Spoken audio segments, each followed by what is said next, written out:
Welcome to the Daily Intelligence Brief from IntelStor for the 21st of May, 2025.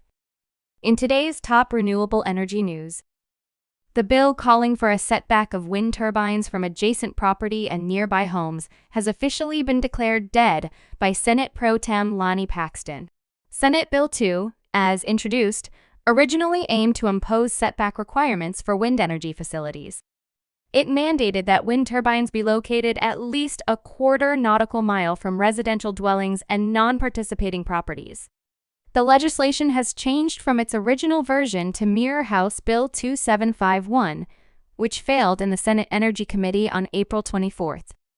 Voting on the legislation in its current form would violate the Senate's final action rule, which prohibits the chamber from reconsidering bill language that has already been rejected. More than 200 clean energy factories operating across 38 states would be impacted by the proposed repeal of provisions in the Inflation Reduction Act, bill currently before the U.S. Congress.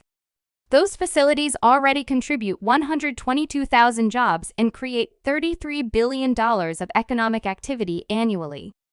This includes earnings, goods, and services produced, as well as payments to supporting industries. 73% of these factories operate in Republican states. India added 1.8 gigawatts of wind energy capacity in the first quarter of 2025. That is an increase of 63% year over year.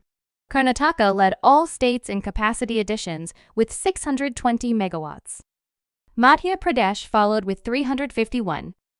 That is a significant increase despite reporting no installations in previous quarters. Tamil Nadu added 331 megawatts, while other states collectively contributed 537. Today marks the end of the deadline for implementing key provisions of the revised EU Renewable Energy Directive into national law in Germany. The German government must act now to avoid jeopardizing the progress achieved. In recent years, legislative measures at the national and European levels have already led to noticeable improvements in the approval climate.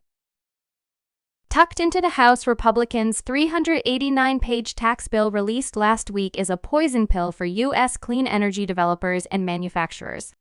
The tax language could essentially repeal hundreds of billions of dollars of tax credits now flowing to energy projects as well as solar, battery, and EV factories across the country.